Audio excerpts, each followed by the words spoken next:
সৈয়দনা আদম পৃথিবীতে আসলেন, এসে থাকতে শুরু করলেন। দিন গড়িয়ে রাত আসে, মাস গড়িয়ে বছর আসে, বছর যায় বছর আসে। ঠিক 940 বছর পর মালাকুল মাউত আদম আলাইহিস সালামের কাছে আসলেন। বললেন, আনা মালাকুল মাউত উকিলা বিকুম, আপনাদের জন্য আল্লাহ আমাকে বানিয়েছে রূহ কবজ করতে। ও আদম, আবুল বাশার, পৃথিবীর প্রথম মানব, প্রথম নবী, আপনার সময় শেষ, রেডি হন। কি হন? খেলা শুরু হয়। এখনই রূহ কবজ করে নিয়ে যাব। সৈয়দনা আদম বলে, এখন আসছো কেন? আমার আরো 60 বছর বাকি আছে। মালাকুল মাউত বলে, না, আপনি রূহের জগতে আল্লাহর কাছে আপনার সন্তান দাউদকে কয় বছর দিয়েছিলেন? 60 বছরের জন্য 940 বছর আপনার জন্য লেখা। আমি এখন আপনার রূহ কবজ করতে চাই। সৈয়দনা আদম বলে, আমি মানি না, আমি কাউরে দেই নাই। 60 বছর আমি দেই নাই, আমি আরো বাঁচব, আমি আরো বাঁচবো। 60 বছর আমি বাঁচবো, আমি দেইতেই নাই। মেয়ে যাও। মালাকুল মাউত আল্লাহর যে বলে, আল্লাহ দেয় নাই বলে। আসলে ভুলে গেছে, আসলে আফাতুল ইলমি আন-নিসিয়া, মানুষ ভুলে যায়, মানুষ বড্ড ভুলে যায়।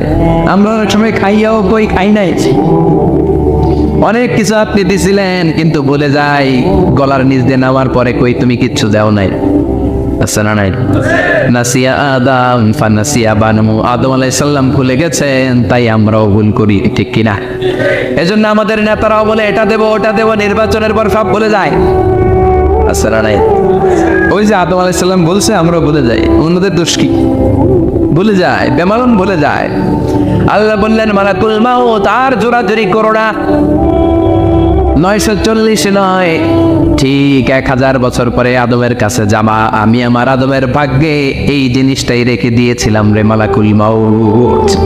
আমি আগ থেকে এটাই রেখেছি। আমি জানতাম সে বলে যাবে, চিল্লা এখন সুবহানাল্লাহ। তার মানে পৃথিবীর সবচেয়ে লম্বা মানুষ, 60 হাত লম্বা, এত শক্তিশালী আদম আলাইহিস সালাম শ্রীলঙ্কা প্রথম নেমেছিলেন। এক লাফ দিলে আদম আইন চলে যাইতেন। সুবহানাল্লাহ।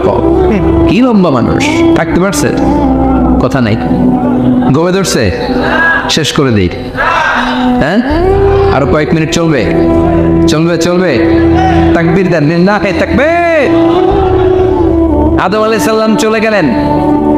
ওনার পরের নবী ইদ্রিস আলাইহিস সালাম, উনি মরে নাই। ইদ্রিস আলাইহিস সালাম মরছে, কে বলছে? উনিও মরেছেন। তবে ওনার মৃত্যুর আজীব এক ঘটনা আছে, অনেক লম্বা কথা।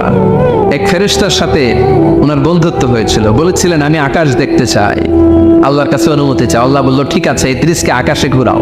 প্রথম আকাশে ঘুরলেন, দ্বিতীয় আকাশে ঘুরলেন, তৃতীয় আকাশে ঘুরলেন, চতুর্থ আকাশে ঘুরলেন। ইন দ্য মিন টাইম চতুর্থ আসমানে মালাকুল মাউত পৃথিবীর দিকে নেমে আসছিল। ওই ফেরেশতা বলে, মালাকুল মাউত আপনি কই যান? মালাকুল মাউত বলে, একটু আগে আল্লাহ ফরমান জারি করেছে, চতুর্থ আসমানে আমার নবী ইদ্রিসের রূহ কবজ করো। সুবহানাল্লাহ। আমি বললাম, আল্লাহ আপনার পাঠানো নবী সৈয়দনা ইদ্রিস থাকে দুনিয়ায়, চতুর্থ আসমানে পাবো কই? আল্লাহ কয়, কথা নাই, দৌড় দে। আমি দৌড় দিলাম, এসে দেখি ইদ্রিস আলাইহিস সালাম এখানে রেডি। সুবহানাল্লাহ। ওয়া রাফা'নাহু মাকানান আলিয়্যা। ইদ্রিস আলাইহিস সালামের রূহ কবজ দুনিয়ায় হয় নাই, চতুর্থ আকাশের মধ্যে হয়েছে। একটু চিৎকার করে পড়বেন সুবহানাল্লাহ। এরপরে সুলাইমান আলাইহিস সালাম, উনি তো মরে নাই, মরছে। উনি জিন চালাইতো, উনিও মরবে। শক্তিশালী একজন নবী ছিল। উনি মালাকুল মাউতকে বলেছিলেন, মালাকুল মাউত আমার মৃত্যুর সুয়াইয়া, সামান্য কিছু আগে আমারে বইলো, আমার একটা কাজ আছে। মালাকুল মাউত মৃত্যুর কিছু সময় আগে এসে বলল, সুলাইমান টাইম ইজ আপ, সময় শেষ, অল্প কিছু সময় বাকি, কি করবেন করেন। সৈয়দনা সুলাইমান জিনদেরকে ডাকলো, ও জিনেরা, বিশাল একটা প্রজেক্ট আছে, প্রজেক্টে কাজ শুরু করো। আর কিছু জিনকে বললো, চারদিকে গ্লাস ফিটিং করা একটা রুম বানাও। সৈয়দনা সুলাইমান আলাইহিস সালাম গ্লাস ফিটিং করা রুমের ভেতরে ঢুকলেন। এই রুমে ঢুকার দরজা নাই, হাতে একটা লাঠি নিলেন। কি নিলেন? লাঠির মধ্যে ভর করে দাঁড়িয়ে রইলেন আর জিনদের দিকে তাকিয়ে রইলেন। জিনেরা এত বদমাশ ছিল, সৈয়দনা সুলাইমান দাঁড়িয়ে না থাকলে কাজ করতো না। ছিল ফাঁকিবাজ। কি ছিল? দাঁড়ায় না থাকলে আজও লোকজন কাজ করতে চায় না, ঠিক কিনা? মালিক দাঁড়ায় থাকলে ঠিকই কাজ হয়ে যায়। সুলাইমান আলাইহিস সালাম লাঠির মধ্যে ভর দিয়ে দাঁড়িয়ে রইলেন আর বললেন, কাজ করো। জিনেরাও কাজ শুরু করলো। ওদিকে মালাকুল মাউত এসে বলে, ও সুলাইমান সময় তো শেষ। সুলাইমান বলে, সমস্যা নাই, রূহ কবজ কর। উনি লাঠির মধ্যে ভর দিয়ে দাঁড়িয়ে রইলেন। গ্লাস ফিটিং করা রুমের ভিতরে কোরআন সাক্ষী। মালাকুল মাউত ওইভাবে লাঠিতে ভর দেওয়া অবস্থায়, দারুণ অবস্থায় সাইয়েদনা সুলাইমান আলাইহিস সালামের রূহ কবজ করে নিলেন। উনি এমন ভাবে দাঁড়িয়েছেন, রূহ চলে গেল, লাশ হয়ে দাঁড়িয়ে রইলেন। লাঠির মধ্যে দাঁড়িয়ে আছেন, জমিনের মধ্যে লুটিয়ে পড়ে নাই। সুবহানাল্লাহ। জিনগুলো দূর থেকে ভাবলো বস তো দাঁড়ায় আছে। কে দাঁড়ায় আছে? জিনারা মনে করছে বস দাঁড়ায় আছে, কাজ করতে হবে। করতে করতে পুরা প্রজেক্টের কাজ শেষ। ইন দ্য মিন টাইম ঝিঝি পোকা, ওই পোকা যেই পোকা কাঠ খেয়ে ফেলে, এই কাঠ খাওয়ার পোকা সুলাইমান আলাইহিস সালাম লাঠির ভেতরে ঢুকে লাঠিও খেয়ে ফেলেছে। সাইয়েদনা সুলাইমান আলাইহিস সালাম তপাস করে জমিনে পড়েছে। আর জিনেরা কয়, হায় হায়, খালি খালি কাম করছে এতদিন। সুবহানাল্লাহ করবেন না? সুলাইমান আলাইহিস সালাম বাঁচতে পারে নাই, চলে গেলেন। মুসা আলাইহিস সালাম মরছে, উনি মরবে কেন? উনি তো রানী মারে মরছে। এক থাপ্পড়ে ফেরাউনের বাবুর্চি নাই। মুখের আগে হাত চলতে কয়েকজন, এর মধ্যে মুসা আলাইহিস সালাম আছে না নাই? মালাকুল মাউত মানুষের আকৃতিতে, অনুমতি না নিয়ে ঘরের ভেতরে ঢুকে গেল। ঢুকে বলে, আনা মালাকুল মাউত, আমি মৃত্যুর ফেরেশতা। তো কি চাও? জিতু আন আকবাদা রূহাক, আপনার রূহ কবজ করতে আসছি। কিন্তু মুসা আলাইহিস সালাম দেখতেছেন দিব্য একজন মানুষ, কি দেখে? আবার সালাম দেয় নাই, অনুমতি নিয়েও ঢুকে নাই। অমিয়া, অনুমতি নিয়ে ঘরে ঢুকার দরকার আছে না নাই? মুসা আলাইহিস সালামের মেজাজ বড় গরম। উনি বললেন, কি করবি? কয়, আপনারে মারবো। কয়, এদিকে আয়। মালাকুল মাউত মনে মনে ভাবে, এতদিন সব মানুষগুলো আমারে দেখলে দিত দৌড়, আজকে মনে হয় আমারে দিতে হবে দৌড়। এক পা গায়ে দুই পা পেছায় সাহস করে সামনে গেলেন। আবার মুসা আলাইহিস সালাম দিলেন এরকম থাপ্পড়। ফাসাক্কাহু ফাফাকু আইনা, বুখারীর বর্ণনা, এক থাপ্পড়ে চোখ নাই। ঠিকই মালাকুল মাউত দৌড়, এক দৌড়ে আল্লাহর কাছে। আল্লাহ বললেন, রাখো, এটা মুসা আলাইহিস সালাম, তার মেজাজ বড্ড গরম, আমাকে কথা বলতে হবে। আল্লাহ বললেন, মুসা, বুখারীর বর্ণনা, গরুর পিঠের উপর হাত রেখে দাও। রাখা বলো, তোমার হাতের নিচে গরুর যত পশম, প্রত্যেক পশমের বিনিময়ে এক এক বছর করে হায়াত বাড়িয়ে দিলাম। মুসা আলাইহিস সালাম অনেক চালাক নবী। উনি বললেন, আল্লাহ, আমার হাতের নিচে যদি গরুর 2000 পশম থাকে, তার মানে 2000 বছর হায়াত বাড়িয়ে দিলেন। কিন্তু এক্সট্রা হায়াত যখন শেষ হয়ে যাবে, এরপরে কি হবে? আগে ওইটা বলেন। আল্লাহ বললেন, সুমাল মাহবুত, তারপরে তো মুসা মরতেই হবে, আসতেই হবে। সাইয়েদনা মুসা আলাইহিস সালাম বললেন, ফাল আনা, তাহলে আর দেরির দরকার নাই, এখনই আমি আপনার কাছে চলে যেতে চাই। মালাকুল মাউত মুসা আলাইহিস সালামের রূহ নিয়ে উড়াল দিলেন। সুবহানাল্লাহ। বুঝতে পারছে? বিশ্বনবী মরে নাই, উনি ইন্তেকাল করেছেন। চিল্লায় এখন ঠিক কিনা? ইন্তেকালের আগে বিশ্বনবী প্রচন্ড অসুস্থ হলেন। মা আয়েশারে ডেকে বললেন, আয়েশা, মনে হয় আমি বাঁচবো না। ওই যে খায়বার বিজয়ের দিন, খায়বার দুর্গ বিজয় করার পরে এক ইহুদি মহিলা আমার দাওয়াত দিয়েছিল। ওই দাওয়াত খেতে যাওয়ার পরে গোশতের মধ্যে বিষ মাখানো হয়েছিল রে আয়েশা। ওই বিষ মাখানো খাসির গোশত খেয়ে যে ব্যথা আমার পেটে উঠেছিল, আজ আবার সেই ব্যথা উঠেছে। বিশ্ব নবী ওই বিষ খাওয়ানো গোশতের কারণে ইন্তেকাল করেছেন। তার মানে বিশ্ব নবীর সাথে যখন আল্লাহ বাইনা নবুওয়া ওয়া শাহাদাত, আল্লাহ বিশ্বনবীকে শুধু নবী বানায় নাই, শহীদ হিসেবে কবুল করেছে। সুবহানাল্লাহ করবেন না? প্রচন্ড অসুস্থ, উনি ছাড়া মসজিদে নববীতে কেউ ইমামতি করার সাহস পায় না। বিশ্বনবী বললেন, আবু বকর তুমি যাও। আবু বকরও যায় না। বিশ্বনবী বললেন, পানি আনো। বিশ্বনবী পানি দিয়ে ওযু করলেন। ওযু করে কয়েকজন সাহাবীকে ধরে উঠতে চাইলেন, আবার থপাস করে বেহুশ হয়ে পড়লেন। বিশ্বনবী উঠতে পারে না। আবার বললেন, ঠান্ডা পানি আনো। পানির ভেতরে বিশ্বনবী দুই হাত ঢুকিয়ে দিয়ে ঠান্ডা ভিজা হাত দিয়ে চারার মধ্যে মাসে করলেন আর বললেন, ইন্নালিল মাউতি লা সাকারাত, হায়রে মৃত্যুর কি যন্ত্রণা, হায়রে মৃত্যুর যে কি কষ্ট। ওমিয়া বিশ্বনবী যদি মৃত্যুর কষ্টে কাতরায়, আমাদের অবস্থা কি? আমাদের নসিবে কি আছে? আল্লাহ তুমি বাঁচাও, করে না আমি। বিশ্বনবী কাঁদছেন, সাহাবারা একের পর এক দেখতে আসে, কান্নার রোল পড়ে গেল চারদিকে। বিশ্বনবীর কলেজার টুকরা নয়নের পুটুলি সাইয়্যিদাতুনা ফাতিমা বিশ্বনবীর কান্না সহ্য করতে পারে না। বিশ্বনবীকে ধরে, মা ফাতিমা সাইয়েদাতুনা ফাতেমা বিলাপ করা শুরু করে দিলেন, চিৎকার দিয়ে কান্নাকাটি শুরু করে দিলেন আর বললেন, ওয়া কুরবাবা, ওয়া কুরবাবা, হায় হায় আমার বাবার কি কষ্ট, আহা আমার বাবার কি কষ্ট হচ্ছে। বিষ্ণু বললেন, ফাতেমা তুমি কেঁদো না, আমার কষ্ট আজকের পরে আর থাকবে না, আজকে তোর বাবার সব কষ্ট বন্ধ হয়ে যাবে। কি যেন কানে কানে বললেন, ফাতেমা আরো কেঁদে দিল। আবার কানে কানে কি যেন বললেন, ফাতেমা হেসে দিল। বিশ্বনবীর ইন্তেকালের অনেক পর মা আয়েশার কাছে ফাতেমা বললেন, আমি যখন প্রথমে কেঁদেছিলাম আব্বা বলেছিল আমি আর বাঁচব না রে ফাতেমা। আবার কানে কানে একটা কথা বলার পরে হেসেছিলাম, আব্বা বলেছিল আমার পরে আমার পরিবার বর্গের মধ্য থেকে সর্বপ্রথম তোমার সাথে আমার দেখা হয়ে যাবে রে ফাতেমা। অল্প কয়েক মাসের ব্যবধানে সাইয়েদাতুনা ফাতেমা উনিও ইন্তেকাল করলেন। বিশ্বনবী শোয়া থেকে উঠতে পারে না। এক সাহাবীকে দেখলেন মেসওয়াক করছে। বিশ্বনবী মেসওয়াকের দিকে তাকিয়ে রইলেন। বিশ্বনবীর নিথর দেহটা পড়ে আছে। আয়েশারা যে বলবে আয়েশা মেসওয়াক দাও, বলতে পারেন। মা আয়েশা বুঝতে পেরে মেসওয়াক আনলেন, বিশ্বনবীকে মেসওয়াক করিয়ে দিলেন। এবার বিশ্বনবী বললেন, ও আবু বকর শোনো, আল্লাহ আমাকে অপশন দিয়েছে। কি দিয়েছে?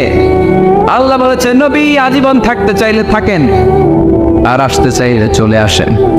আমি থাকতে না চেয়ে আল্লাহর কাছে চলে যাওয়ার ইচ্ছা করলাম। সাইয়েদনা আবু বকর কান্না জুড়ে দিলেন। বিশ্বনবী বললেন, সালাত সালাত, ও আমার উম্মতেরা নামাজ তরক করো না। ইন্তেকালের আগে বললেন নামাজ ছেড়ে দিও না। আর বললেন, ওয়ামা মালাকাত আইমানুকুম, তোমাদের অধীনস্থ কর্মচারীদের সাথে খারাপ আচরণ করো, ঘাম শুকানোর আগে পয়সা দিয়ে দিও। আর হাত দুটো উঁচু করে বললেন, আল্লাহুম্মা ইলা রাফিকিল আলা, ও আল্লাহ আমি আপনার কাছে যেতে চাই। এই কথাটা বলে বিশ্বনবীর হাত দুইটা থপাস করে জামিনে পড়ে গেল। বিশ্বনবীও চলে গেলেন। থাকতে পেরেছে কেউ? চিন্নায় বলেন। এজন্য আমরা আল্লাহর কাছে ইমানই মৃত্যু চাই। কি মৃত্যু? আমরা উত্তম মৃত্যু চাই। চিন্নায় বলেন কি মৃত্যু? এজন্য মরণের আগে ইমান নিয়ে মরার দরকার আছে না নাই? বিশ্বনবী দোয়া করতেন, আল্লাহুম্মা রযুকনা হুসনাল খাওয়াতিম, ও আল্লাহ আমাদের শেষটা যেন ভালো হয়। শেষ কথা বলি, এদিকে তাকা, মনোযোগ আছে? বলতেন, আল্লাহুম্মা রযুকনা হুসনাল খাওয়াতিম, ও আল্লাহ আপনি আমাদেরকে ইমানের মৃত্যু দেন, আমাদের শেষটা ভালো করেন। কারণ সব ভালো তার শেষ ভালো। জানেন না এটা আপনারা? সব ভালো তার শেষ ভালো। আজীবন ইসলামের পক্ষে, আজীবন নামাজি মুত্তাকি, মরার আগে কাফের হয়ে মনে এরকম আছে না? মরার আগে শাহবাগের মঞ্চে উঠে ভাষণ দেয়, ভাইয়েরা আমার আছে না নাই? আবার আজীবন কাফের, ইসলামের বিরোধী, ইন্তেকালের আগে কালিমা পড়ে সব মাফ করায় আছে না নাই? বিশ্বনবীর শ্বশুর আবু সুফিয়ান, নাম শুনছেন? বদরের যুদ্ধে বিশ্বনবীর বিরুদ্ধে, মক্কায় বিশ্বনবীর ঘুমাতে দেয় নাই, উহুদের যুদ্ধে বিশ্বনবীর সাথে ফাইট, খন্দকের যুদ্ধে বিশ্বনবীর সাথে মারামারি, আহজাবের যুদ্ধে কিলাকিলি, সারাটা জীবন বিশ্বনবীর সাথে মারামারি, মক্কা বিজয় কালিমা পড়ে মুসলমান হয়েছে। গোটা জীবনে যা অন্যায় করেছে সব মাফ করে দিয়েছে কে? এজন্য আমরা আল্লাহরে বলি, আল্লাহ কালিমাটা পড়তে পড়তে যেন আমরা মরতে পারি, চিৎকার করে পড়ে না আমিন। জিহাদের ময়দানে এক সাহাবা যুদ্ধ করতে লাগলেন। বুখারীর বর্ণনা, যুদ্ধ করতে করতে কাফেরদেরকে মারতে মারতে, হাদিসের ভাষ্য, লা ফাযা ওয়ালা শাযা ইল্লা ইয়াতরিবুহা বিসাইফি, তার সামনে যত কাফের আসে সে কচু কাটা করে। অন্য সাহাবীরা খুশি হয়ে যায়। অন্য সাহাবীরা বলে আজকের সব সওয়াব এই সাহাবী পেয়ে যাবে। কিন্তু বিশ্বনবী হঠাৎ করে একটা কথা বললেন, ওই কথা শুনে সাহাবীরা অবাক। বিশ্বনবী বললেন, হুয়া ফিন্নার, ও জাহান্নামে যাবে। কই যাবে? জিহাদের ময়দানে এক মুজাহিদ সাহাবী কাফিরদেরকে মেরে শেষ, কিন্তু বিশ্বনবী বললেন কই যাবে? কথা কয় না। এক সাহাবী কয়, ঘটনা কি? এত বড় মুজাহিদ ফি সাবিলিল্লাহ কেন জাহান্নামে যাবে? আমি লুকিয়ে লুকিয়ে দেখি। লুকিয়ে লুকিয়ে ওই সাহাবী দেখে, মুজাহিদ সাহাবী যুদ্ধ করতে করতে কাফিরদের বিশাল একটা ঘাটির ভেতরে ঢুকে গেল। মারতে মারতে মারতে মারতে হঠাৎ এক কাফেরের আঘাতে এই মুজাহিদ সাহাবীর ডান হাতটা কাটা পড়ে গেল। এবার ডান হাত দিয়ে ফিনকি দিয়ে রক্ত বের হতে শুরু করলো। মুজাহিদ সাহাবী আর যন্ত্রণা সহ্য করতে পারে না। যন্ত্রণা সহ্য করতে না পেরে কাতরাতে কাতরাতে নিজের হাতের ছুরিটাকে জমিনের মধ্যে গেড়ে দিয়ে ছুরির উপরে ছাপিয়ে পড়ল। পেটের এই দিক দিয়ে ঠুকে ওপাশ দিয়ে বের হয়ে গেল, এফার ওপার হয়ে গেল, মানে আত্মহত্যা করলো, ঠিক কিনা? জাহান্নামী নাই? কথা কও। লুকিয়ে লুকিয়ে যে সাহাবা দেখেছে, চিৎকার দিয়ে বিশ্বনবীর কাছে যেয়ে বলে, আশহাদু আন্নাকা রাসূলুল্লাহ, ও নবী আপনি যে আসল নবী, কোনো সন্দেহ নাই, আমি লুকিয়ে লুকিয়ে দেখেছি। ওই মুজাহিদ সাহাবা বেঁচে নাই, সে কাফেরের আঘাতে শহীদ হয় নাই, নিজের পেটে নিজে ছুরি ঢুকিয়ে আত্মহত্যা করেছে। আজীবন বিশ্বনবীর সাথী, মরার আগে জাহান্নামী। আমরা কেউ জানি না আমাদের শেষটা কেমন হবে, এজন্য আমাদের শেষটা ভালো হোক, ভেরি সেন্সিটিভ ইস্যু। আমাদের শেষটা ইমানের হোক। এখন যেমনি মাথা ঠিক আছে, বুদ্ধিমত্তার সাথে শাহাদাত বাক্যের উপর যেন আমরা মরতে পারি, আমরা পড়ি আমিন। চিল্লায় পড়ে যাবে। কি করে বুঝবেন মৃত্যুটা ভালো হলো? এক নম্বর আলামত আন-নুতকু বিশ-শাহাদা, মরার আগে আওয়াজ করে জিকির করে কেউ যদি পড়তে পারে লা ইলাহা ইল্লাল্লাহু মুহাম্মাদুর রাসূলুল্লাহ সাল্লাল্লাহু, এটা হচ্ছে আলামাতু হুসনিল খাতিমা। আপনার মৃত্যুটা যে ভালো মৃত্যু হয়েছে এটার আলামত। কি মৃত্যু? সবাই বলেন ভালো মৃত্যু আমরা চাই কি চাই না? ভালো মৃত্যুর এক নম্বর আলামত কালিমা পড়ে যদি মরতে পারে। বিশ্বনবী বলেন, মান কানা আখিরু কালামিহি লা ইলাহা ইল্লাল্লাহ, যে ব্যক্তির সর্বশেষ কথাটা হবে, বাক্যটা হবে লা ইলাহা ইল্লাল্লাহ, দাখালাল জান্নাহ, সে জান্নাতি হয়ে যাবে। সুবহানাল্লাহ পড়ে। এরপরে বিশ্বনবী বললেন, আল মুমিনু ইয়ামুতু বিজাবি ইরকিল জাবিন, মুমিন যখন মারা যায় তার কপাল ঘেমে যায়। সুবহানাল্লাহ পড়েন। হাত ঘামে না, পা ঘামে না, মুমিনের কপাল ঘামে। সুবহানাল্লাহ। এজন্য কেউ মারা গেলে কপালের মধ্যে হাত দিবেন, দেখবেন ওই ঘামের মধ্যে একটা জান্নাতি ঘ্রাণ আছে। সুবহানাল্লাহ। আল্লাহ, আমরা যখন মরে যাব আমাদের কপালটা যেন এরকম ঘেমে যায়। আমিন পড়েন। আর জোরে আমিন। আল মুমিনু ইয়ামুতু বিআরাকিল জাবিন, মুমিন মারা গেলে তার কপাল ঘামে। কপাল ঘামলে বুঝতে হবে এটা ভালো মৃত্যু, ইমানি মৃত্যু। চিল্লায় বলেন ঠিক কিনা? এরপরে বিশ্বনবী বললেন, ফি লাইলাতিল জুমা, জুমার রাতে যদি মরে, আও ফি শাহরি রমাদান, কিংবা রমজান মাসে যদি মরে, আও ফি সাফারিল হজ, কিংবা হজের সফরে যদি মরে। বাংলার জমিন থেকে অনেক হাজিরা হজ করতে যায়, অনেকে ওইখানে যে আরাফাতের ময়দানেও মারা যায়, এরকম হাজি আছে না? খুশনসিব, এটা খুশনসিব। আলহামদুলিল্লাহ বলে। মনের পথে অবিচল থেকে আমার মরণ যেন হয়। চিল্লায় পড়ে না আমিন। তার মানে কে কোথায় মরবো আমরা কেউ জানি নাকি? ওমা তাদরি নাফসুম বিআইয়ি আরদিন তামুত, কোন জায়গায় মরবা, কখন মরবা কেউ আমরা জানি না, কিন্তু মরবো সবাই জানে, ঠিক কিনা? কুল্লু নাফসিন যায়িকাতুল মাউত, প্রত্যেকটি আত্মার মৃত্যুবরণ করতে হবে, এটা আমরা সবাই জানি। The most certain thing in life is death, but the most uncertain thing in our life is the time of death. এই জীবনের সবচেয়ে সুনিশ্চিত বিষয় হলো মরণ, সবচেয়ে অনিশ্চিত বিষয় হলো মরণের সময়। চিল্লা এখন ঠিক কিনা? মরবো যে আমরা সবাই জানি, কিন্তু কোথায় মরবো আমরা কেউ জানি? জানি আমরা সবাইকেই মরতে হয়, জন্মালেই মরতে হবে, চলে যেতে হবে, থাকা যাবে না। এটাই হলো পৃথিবীর পদ্ধতি। জীবনের সবচাইতে নির্মম ঘটনা হচ্ছে মরণ, সবচাইতে ভয়ঙ্কর অভিজ্ঞতা কোন প্রাণীর জন্য সর্বোচ্চ এবং সবচাইতে ভয়ঙ্কর অভিজ্ঞতা হচ্ছে মৃত্যু। এবং এত ভয়ঙ্কর অভিজ্ঞতা, এই অভিজ্ঞতাটা কারো কাছে শেয়ার করে যাওয়া যায় না। মরার সময় কেউ বলে যেতে পারছিল আমার মরতে এমন লাগছে, কইতে পারছে? কেমন লাগছে বলতে পারে? বলা যায় না। তার আগেই চলে যেতে হয় শৈশব, কৈশোর, যৌবন, বার্ধক্য, প্রৌঢ়ত্ব, বয়সের ছাপ, কালো চুল দাড়ি সাদা হয়ে যাওয়া, দাড়ি চুলের শুভ্রতা, দুর্বলতা। This is the circle of life. ছোট্ট ছিলাম, বড় হলাম, সিঙ্গেল ছিলাম, ডাবল হলাম, তারপরে বাবা হলাম, তারপরে শ্বশুর হলাম, তারপরে নানা হলাম, তারপরে চলে যেতে হবে। This is the circle of life. চিল্লায় বলেন ঠিক কিনা? এই যে মুরব্বীরা, দাড়ি পাকা মুরব্বী যারা আছে, আপনারা কি মনে করছেন মায়ের পেট থেকে মুরব্বী হয়ে বেরিয়েছিল? কিরকম বের হয়েছিল? তারাও ওয়া ওয়া করেছে। এরাও ফিডার খাইতো, এই চাচারা খায় নাই? এরাও ফিডার খেত, এরাও মায়ের বুকের দুধ খেত, এরাও ছোট্ট বাচ্চাদের মতো গরমকালে পানির মধ্যে ডুবাইতো। স্কুল ফাঁকি দিয়ে বাচ্চারা ডুবায়, আসে না নাই? উকিয়াতের ঘুম নাই। ছোট্ট বাচ্চা ছিল, বড় হলো, বার্ধক্যে উপনীত হলো। This is the circle of life, চলে যেতে হবে। বিশ্বনবী বললেন, আমার উম্মতি মা বাইনা সিত্তিনা ইলা সাবঈন, আমার উম্মতের গড় বয়স হলো 60 থেকে 70। এই উম্মতের গড় বয়স কত? 60 থেকে 70। ওয়া আকাল্লুহুম মাইয়াজুজু যালিক, অল্প কিছু মানুষ আছে যারা 70-এর বেশি হায়াত পায়। এখানে 70-এর বেশি আছেন কারা? হাত তোলেন দেখি তো।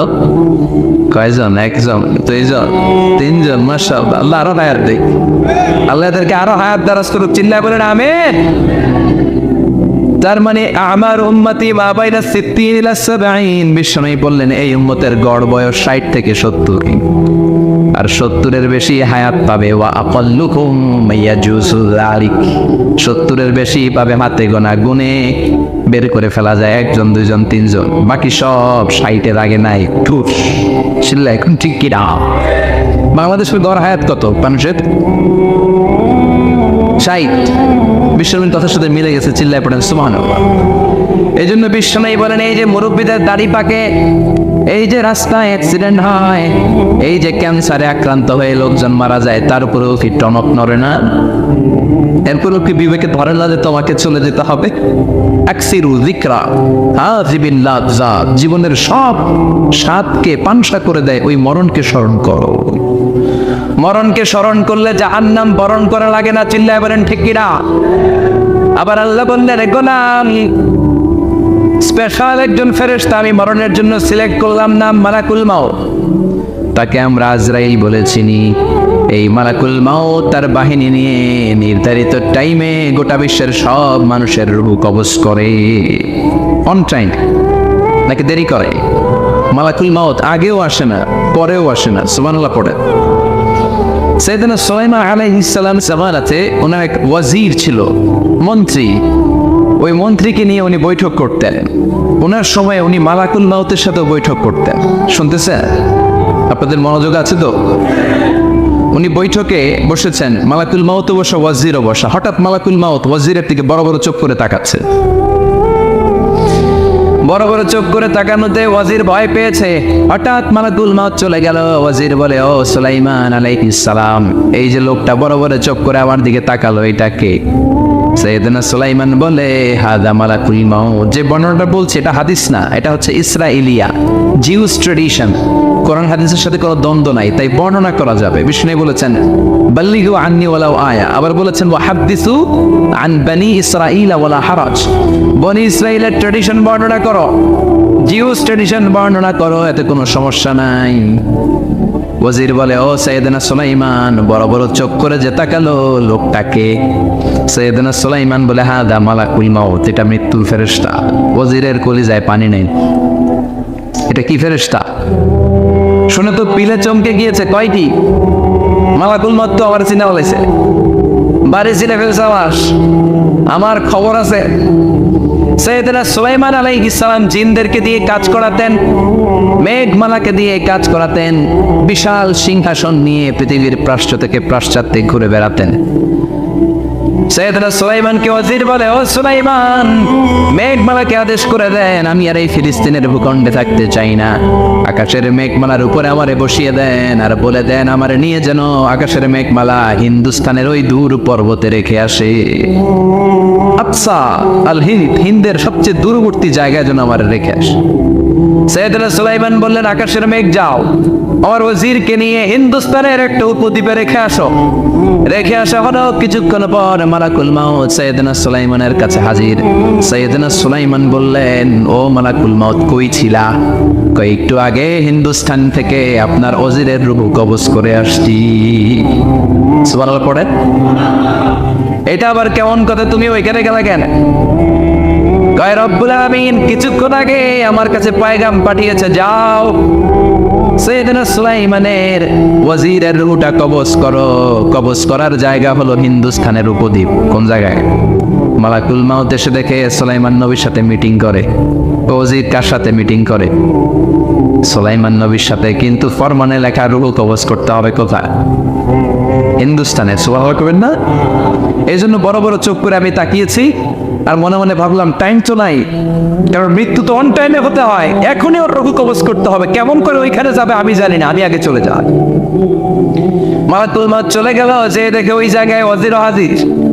সাথে সাথে রুহু কবজ করে আল্লাহর কাছে চলে গিয়েছে। পড়েন সুবহানাল্লাহ। এই জন্য আল্লাহ বললেন, মালাকুল মাউত আমি নির্ধারণ করে দিয়েছি, পৃথিবীর প্রতিটি মানুষ মালাকুল মাউতকে দেখবে, চাক্ষুষ দেখবে, ভালো হলেও দেখবে, খারাপ হলেও দেখবে। কার কথা? ভালো মানুষ যদি হয়, আল্লাহওয়ালা যদি হয়, ইসলাম প্রিয় যদি হয়, ডান পন্থী যদি হয়, মৃত্যুর সময় মালাকুল মাউত আলা সূরাতি শাবিন আলা আহসানি সূরা, একজন যুবকের আকৃতিতে চমৎকার ধবধবে সাদা একটা জুব্বা পরে, জান্নাত থেকে জান্নাতি কাপড় নিয়ে, হানুত মিন হানুতিল জান্নাত, জান্নাতের সুগন্ধি নিয়ে মুমূর্ষ রোগীর মাথার সামনে এসে বসে যায় আর দেহটার ইঙ্গিত করে বলে, ইয়া আইয়াতুহান নাফসুত তাইয়্যিবা, ও পবিত্র আত্মা। আরেক বর্ণনায় এসেছে, ইয়া আইয়াতুহান নাফসুল মুতমাইন্না, ও প্রশান্ত আত্মা, উখরুজি ইলা মাগফিরাতিম মিনাল্লাহ, আল্লাহর ক্ষমার দিকে বের হয়ে আসো। উখরুজি ইলা মাগফিরাতিম মিনাল্লাহি ওয়া রিদওয়ান, আল্লাহর ক্ষমার সন্তুষ্টির দিকে রুহুটা বের হয়ে আসো। স্মুথলি বলার সাথে সাথে মুমিনের দেহ থেকে রুহুটা বের হয়ে আজরাইলের হাতে চলে যায়। স্মুথলি বলার সাথে সাথে স্বাচ্ছন্দ্যে আনন্দে মুমিনের দেহ থেকে রুহুটা সা করে বের হয়ে মালাকুল মাউতের হাতে এসে পড়ে। পড়েন সুবহানাল্লাহ। আল্লাহ এমন মৃত্যু তুমি আমাদের নসিবে রেখে দিও, চিৎকার করে পড়েন আমিন।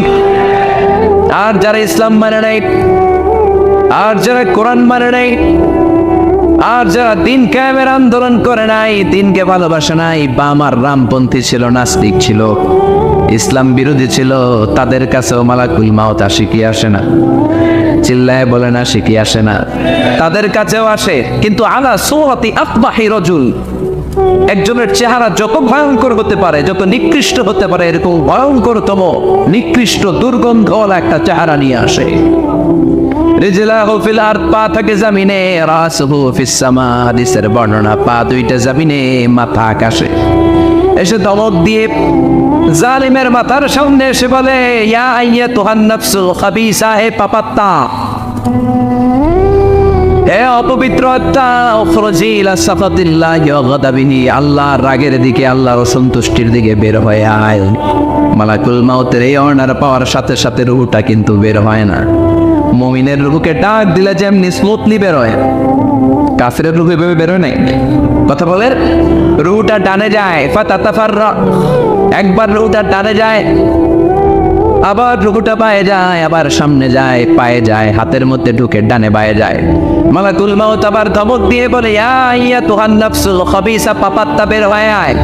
রুহুটা আবার ডানে যায়, বায়ে যায়, সামনে যায়, পেছনে যায়। এবার খপাস করে মালাকুল মাউত রুহুকে ধরে টান ধরে, সারা দেহটা থেকে প্রাণ রস সিক্ত করতে করতে দেহ থেকে রুহুটাকে টেনে হিচড়ে বের করে আনে। আর মুমূর্ষ রোগীটা চিৎকার মারতে থাকে। পড়েন না আউযু বিল্লাহ।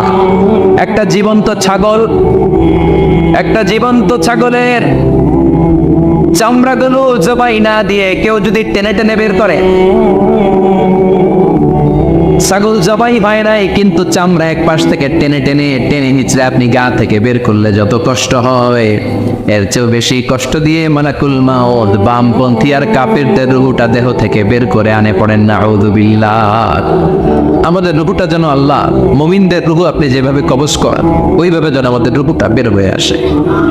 আর জোরে পড়েন আমিন। এজন্য আল্লাহ বললেন, বাল তুউসিরুনাল হায়াতাদ দুনিয়া ওয়াল আখিরাতু খায়রুন ওয়া আবকা। পাগলের মতো ওহাচ্ছন্ন হয়ে এই দুনিয়াটার পেছনে ছুটে বেড়াও, এই দুনিয়া আসল নয়, আখিরাত হলো আসল। চিল্লায় বলেন ঠিক কিনা? অস্থির, আমরা অস্থির, আমরা ব্যস্ত দুনিয়ার লোভে আর মোহে পড়ে। আমাদেরকে যে মরতে হবে, চলে যে যেতে হবে, এটা ভাবার সময় আমাদের নাই। চিল্লাই কোন ঠিক কিনা? এজন্য বলা হয় মুতু ক্বাবলান তামুতু, মরার আগে একবার মরো। হাসিবু ক্বাবলান তুহাসাবু আলাইক, তোমার হিসাব কিয়ামতের দিন করার আগে তুমি তোমার হিসাব করো। জীবনে কি কি পাপ করেছি আমি জানি, আমার চেয়ে ভালো কেউ জানে না। চিল্লায় বলেন ঠিক কিনা? কি কি অন্যায় করেছি আমার হৃদয়ের মধ্যে কথাগুলো আছে না নাই? পৃথিবীর কেউ না জানলেও আমি জানি কি জানি না? পৃথিবী না জানুক আমি তো জানি, আমি কি পাপ করেছি হায়। পৃথিবী না জানুক আমি তো জানি, আমি কি পাপ করেছি হায়। আমার পাপের করলে বিচার, বাঁচার উপায় নাই আমার। দয়াময় প্রভু মাফ করো আমায়, মাফ করো আমায়। পড়ে না আমি আর জোরে আমিন।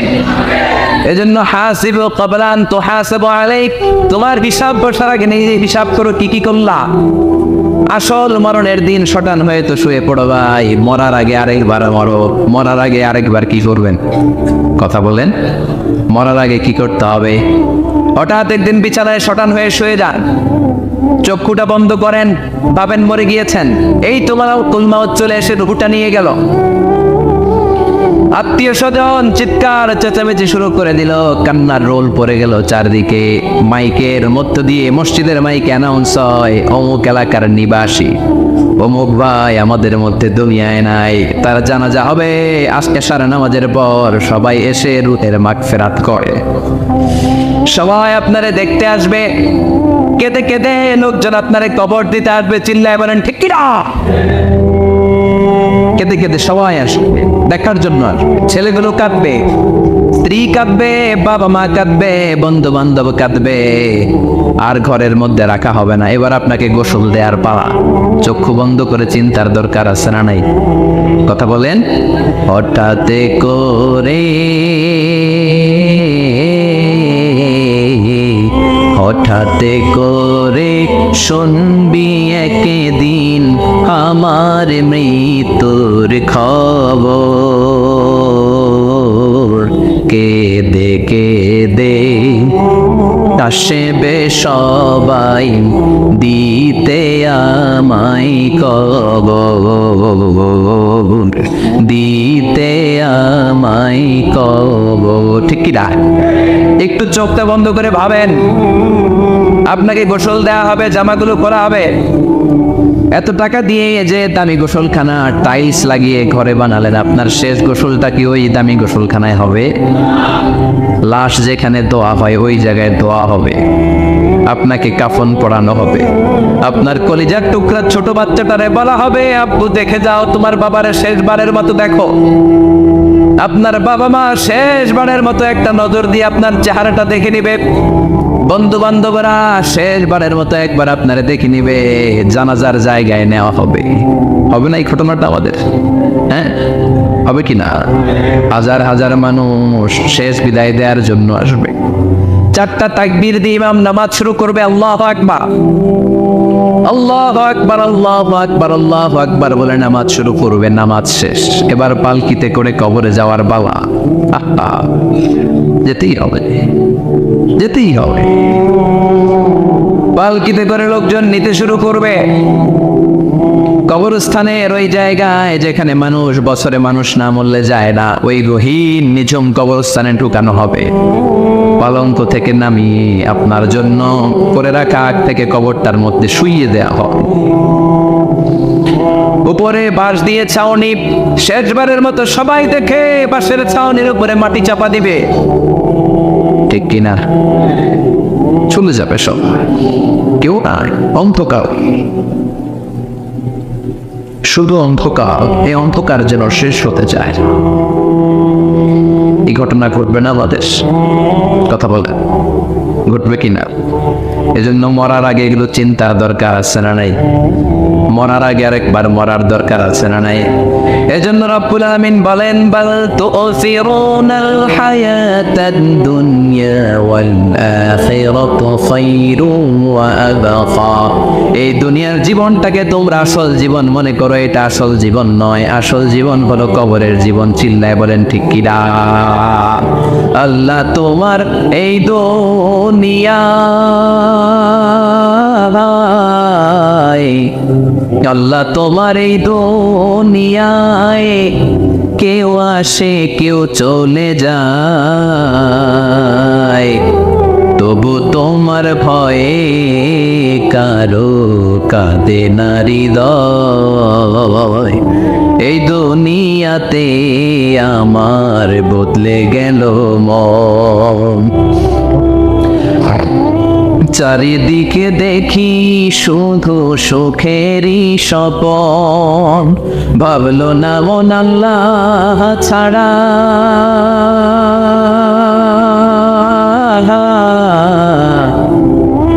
ভাবলো না মন আল্লাহ ছাড়া নেই কোনো উপায়, তবু তোমার ভয়ে কারো কাঁদে না হৃদয়। ঠিক কিনা? আসে আর চলে যায়। প্রতিদিন মাইকে অ্যানাউন্স শুনি, অমুক এলাকার অমুক লোক নাই, দাদা গেল, বাবা গেল, বড় ভাই গেল, আত্মীয় স্বজন গেল, আমাকেও যেতে হবে, এই চিন্তা মাথায় নাই। চিল্লা এখন ঠিক কিনা? এজন্য লাইফটা হলো one time, one chance, second কোনো চান্স আপনাকে দেয়া হবে নাকি? কাফেররা বলবে, ইয়া রাব্বি আরেকটা সুযোগ দেন, লাউ আন্না লানা কাররা ইয়ানি মারওয়া, আল্লাহ আরেকটা সুযোগ যদি পেতাম দুনিয়াতে ভালো করে আসতাম। আল্লাহ বলবেন, ইন্নাহা কালিমাতুল কাইলুহা, এটা শুধু তাদের মুখের কথা, তাদেরকে আবার সুযোগ দিলেও তারা কিচ্ছু করবে না। চিল্লা এখন ঠিকই রাখ। এজন্য একটা চান্স আমরা পেয়েছি, এই দুনিয়ার ওয়ান চান্সে আমরা ভয় পাবো একজনকে। চিল্লায় বলেন তিনি কে? এজন্য যেতে আমাদেরকে হবে। এই মরণ থেকে পালানোর কোনো সুযোগ কেউ পালাতে পারে নাই। এই মরণ হলো আখিরাতের প্রবেশদ্বার। মরণ নামক পালকিতে চড়ে আমরা কবরের ভেতরে ঢুকি। মরণ হলো প্রথম পর্ব, কবর হলো দ্বিতীয় পর্ব। যেরকম ঠিক কিনা? এজন্য বিশ্বনবী বললেন, আল কবর রাউদাতুম মিন রিয়াদিল জান্নাহ ওয়া হুফরাতুম মিন হুফারিন নার। কবর হলো কারো জন্য জান্নাতের বাগান, কারো জন্য জাহান্নামের গর্ত। আমরা বলি, আল্লাহ আমাদের কবরটারে জান্নাতের বাগান বানাও। আর জোরে পড়েন আমিন। আবার বিশ্বনবী বললেন, ইন্নাল কবর আউয়াল মানজিল মিন মানাজিলিল আখিরাহ। কবর হলো আখিরাতের মানজিলগুলোর প্রথম মানজিল। আখিরাতে একটার পর একটা অনেকগুলো স্টেশন আপনাকে পার হতে হবে। প্রথম স্টেশনটার নাম হলো কবর। প্রথম স্টেশনের নাম কি? এই কবর নামক স্টেশনে যদি আপনি মাফ পেয়ে যান, সামনের সব স্টেশনগুলোতে মাফের ব্যবস্থা করবে কে? আল্লাহ। আর কবর নামক স্টেশনে যদি ধরা খেয়ে যান, আপনার মায়ের আসানা নেই। লাশটাকে যখন রাখা হয়, লাশটা চিনে কে আমারে রাখলো, কে আমাকে ধৌত করলো, কে আমারে কাফন পড়ালো। এজন্য বিষ্ণুই বলেছেন, মৌর্ষের সামনে বসে বসে পড়ো, লা ইলাহা ইল্লাল্লাহু মুহাম্মাদুর রাসূলুল্লাহ লাকিনু মাউতাকুম। লা ইলাহা ইল্লাল্লাহ, মৌর্ষের সামনে দাঁড়িয়ে দাঁড়িয়ে পড়ো লা ইলাহা ইল্লাল্লাহ। এই লা ইলাহা হচ্ছে জীবিতদের জন্য কালিমা, আর আমরা মরার পরে এই জিকির করি। ঠিক কি না? আমাদের দেশের অনেক জায়গায় লাশ নিয়ে কবরে যাওয়ার সময় লা ইলাহা পড়ে না। না, এটা আগের জিকির, মরার আগের জিকির। মরার আগে আপনাকে অ্যানাউন্সমেন্ট দিতে হবে, আল্লাহ ছাড়া কোনো ইলাহ নাই, বিশ্বনবী হচ্ছেন শেষ নবী এবং রাসূল। চিল্লায় বলেন ঠিক কি না? লাশটাকে যখন রেখে দেয়া হয়, বিশ্বনবী যত মানুষকে কবরে রেখেছে, তারপরে দাঁড়িয়েছেন আর বলেছেন, ইস্তাগফিরু লিআখিকুম, তোমার ভাইদের জন্য তোমরা দোয়া করো। ফাইন্নাহু আনা ইউসাল, এখনই তাকে কবরে সওয়াল করা হবে। কবরে প্রশ্ন আসছে না নাই? কথা বলেন। বিশ্বনবী খাদিজাতুল কুবরা, ওনার প্রথম স্ত্রী খাদিজাতুল কুবরা তাহেরাকে কবরের মধ্যে রেখে দিয়ে কাঁদতে শুরু করলেন। চোখের পানি ছেড়ে অনেক দোয়া করলেন। দোয়া শেষে সব সাহাবারা ঘরে ফিরে যায়, বিশ্বনবী যায় না। সাইয়েদনা আবু বকর বললেন, ও নবী চলেন ঘরে যাই। অনেক তো দোয়া করলেন। বিশ্বনবী বললেন, আবু বকর তুমি যাও, আমি যাব না। এইটা সাধারণ মহিলা না, এটা বিপদের দিনের সঙ্গিনী খাদিজা। মক্কায় যখন আমার কেউ ছিল না, খাদিজা আমারে ভুলে নাই। 3 বছর কাফিররা আমাকে জেলখানায় বন্দি রেখেছে, নাম শিয়াবে আবি তালেবের জেলখানা। আমার স্ত্রী ওই জেলখানার জীবনেও আমারে ছাড়ে নাই, আমার সাথে 3 বছর খাদিজাও জেল খেটেছে। একটাই মহিলা, যেই মহিলাকে আল্লাহ আরশের উপর থেকে সালাম দিয়েছে, মহিলাটার নাম খাদিজা। আল্লাহু আকবার। আমার সব সন্তান আল্লাহ খাদিজার পেট থেকে দিয়েছে। ফাতেমাতুজ জোহরা খাদিজার মেয়ে, জাইনাব খাদিজার মেয়ে, উম্মে কুলসুম খাদিজার মেয়ে, রুকাইয়া খাদিজার মেয়ে, আবুল কাসেম বিশ্বনবীর ছেলে খাদিজার ছেলে, আব্দুল্লাহ যাকে তাইয়্যিব এবং তাহের নামে আমরা চিনি, সেও খাদিজার ছেলে। সুবহানাল্লাহ। ও আবু বকর, আমার এই কলিজার টুকরা প্রিয়তমা খাদিজারে রেখে দিয়ে কেমনে বাসায় যায়? তুমি যাও, আমি দাঁড়িয়ে থাকবো। এখনই মুনকার নাকির এসে খাদিজারে প্রশ্ন করবে, আমি দেখবো খাদিজা উত্তর দিতে পারে কিনা। আর প্রশ্নের উত্তর যদি ভুল করে ফেলে, কবরের উপর থেকে আমি নিজে প্রশ্নের উত্তর দিয়ে দেব। সাইয়েদনা জিবরাইল বললেন, নবী আপনারা দাঁড়িয়ে থাকার দরকার নাই, আবু বকরের সাথে ঘরে চলে যান। আল্লাহ জানিয়ে দিয়েছে, খাদিজার কবরের প্রশ্নে যদি কোনো সমস্যা হয়, আরশের উপর থেকে খাদিজার প্রশ্নের জবাব আল্লাহ নিজে দিয়ে দিবে। এজন্য কবরের আযাব থেকে বিশ্বনবী পানাহ চেয়েছেন। বিশ্বনবী বলেছেন, আল্লাহুম্মা ইন্না নাউযু বিকা মিন আযাবিল কবর। ও আল্লাহ, কবরের আযাব থেকে তুমি আমাদেরকে বাঁচাও। পড়েন আমিন। কবরে মুমিনদেরকে 4টা প্রশ্ন করা হবে, কাফিরদেরকে 3টা প্রশ্ন। চিৎকার করে বলেন, মুমিনের প্রশ্ন কয়টা? আর জোরে বলেন। প্রথম প্রশ্ন, মার রব্বুক, তোর রবের নাম কি? আমরা কি বলবো? আল্লাহ আমারে রব, এই রবি আমার সব, দমে দমে তনু মনে তারি অনুভব। আল্লাহ আমারে রব, এই রবি আমার সব। পড়েন আমিন। দ্বিতীয় প্রশ্ন, আমার দিন, উত্তর দিনের নাম কি? ধর্মের নাম কি? তৃতীয় প্রশ্ন, মান হাযার রাজুল, এই লোকটাকে কে? আমরা বলবো মুহাম্মদ সাল্লাল্লাহু। 3টা প্রশ্নের উত্তর যখন আপনি কবরে করে দিতে পারবেন, অতিরিক্ত একটা প্রশ্ন, ওয়ামা ইলমুক, এই যে 3টা প্রশ্নের উত্তর পাল্লা, কেমন করে উত্তর জানলা? কোত্থেকে শিখেছ? নকল করে আনছো কাফনের কাপড়ে? পরীক্ষা বলে নকল আছে না নেই? হাতে নকল আছে না? পায়ে নকল, মোজার ভিতরে নকল আছে না নেই? মোবাইলে নকল আছে না নেই? নকল থেকে আল্লাহ তুমি বাঁচাও। আরো আসতে তো না আমি। কিভাবে জানলা? কেমন করে 3টা প্রশ্নের উত্তর শিখলা? What is the source of your knowledge? তথ্যসূত্র কি? আপনাকে বলতে হবে, আমি যেই কিতাবটা থেকে শিখেছি, কিতাবটার নাম কি? চিল্লায় বলেন কিনা? এই কিতাবটা হলো কোরআন।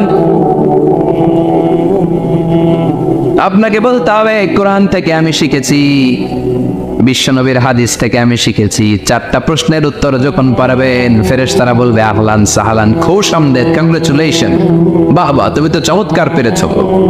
ফায়ুফসাহু লাহু কবরুহু 70 দিরাআন, মুমিন বান্দার কবরটা 70 হাত লম্বা করে দেয়া হবে। ইফতাহু লাহু বাবুন ইলাল জান্নাত, জান্নাতের দিকে তার কবর থেকে একটা দরজা বানিয়ে দেয়া হবে। জান্নাতের সুঘ্রাণ, ঠান্ডা বাতাস এসে তার কবরের ভিতরে ঢুকতে শুরু করবে। ইলবাসু লিবাস মিন আহলিল জান্নাত, জান্নাতীদের পোশাক তার গায়ের মধ্যে পরিয়ে দেয়া হবে। আল্লাহু আকবার। আর বলা হবে, নাম কানাউমিল আরুস, বাসর রাতে বর যেমনি কনেকে নিয়ে ঘুমিয়ে যায়, তুমিও একটা ঘুম দাও। আলহামদুলিল্লাহ পড়ে মুমিন বান্দা আনন্দের একটা ঘুম দিবে। ইসরাফিলের সিংগার আওয়াজ ছাড়া পৃথিবীর কোনো কিছুই তার আগে এই ঘুম ভাঙতে পারবে না। আল্লাহ আমরাও যেন সেদিন কবর একটা মজার ঘুম দিতে পারি, তুমি তৌফিক দাও। জোরে বলেন আমিন। এবার বামপন্থী নাস্তিক আর কাফেরদের পালা, ইসলাম বিদ্বেষীদের পালা, আলে ওলামাদের শত্রুদের পালা, ইসলামকে যারা বিজয়ী শক্তি হিসেবে মানতে পারে নাই তাদের পালা। চিল্লায় কোন ঠিক কিনা? ওদেরকেও একই প্রশ্ন, রব কি? ওরা বলবে আমি জানি না। আমাদের উত্তর আল্লাহ। ওরা বলবে আমি কিচ্ছু জানি না, আমি সব ভুলে গেছি, আমার মাফ করে দেন, আমি কিছুই জানি না। তবে আমি ইসলাম বিরোধীদের সাথে চলতাম, যারা ইসলাম রে বাস দিত আমি তাদের সাথে স্লোগান দিতাম। এরকম ডাকাইত আছে না নাই? দ্বিতীয় প্রশ্ন, আমার দিন ও তোমার ধর্মের নাম কি? কয় আমার ধর্ম নাই, আমার ধর্ম কর্ম নাই, আমি খালি দুনিয়াকে মজা লেলো, দুনিয়া তোমারই है, আমি খালি তোমা চলে দু, আছে না নাই? আমি শুধু মৌজ মাস্তিতে ব্যস্ত ছিলাম, আমার দুনিয়া নাই, দিন নাই, আখেরাত নাই, রবকে আমি জানি না, ধর্মকে জানি না।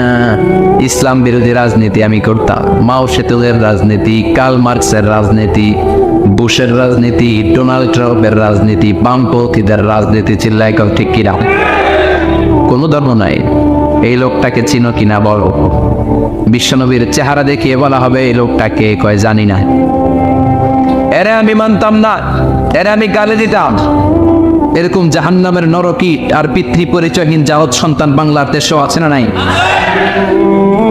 এই মহামানবটাকে গালি দিয়ে পৈশাচিক আনন্দ পায়। পত্রিকায় লিখে, ব্লগের মধ্যে লিখে, ইন্টারনেটে কার্টুন বানিয়ে বানিয়ে পৈশাচিক ফুর্তি করে। এগুলো জাহান্নামের কীট, এগুলো জারদ সন্তান, বাপ মায়ের ঠিক নাই, চিল্লা এখন ঠিক কিনা? আমার নবীরে যারা গালি দেয়, এগুলোর বাপ মায়ের ঠিক আছে? এগুলোর কোনো গোড়া আছে? এগুলোর কোনো শেকড় আছে? এগুলো আগাছা চিৎকার করে বলো ঠিক কিনা?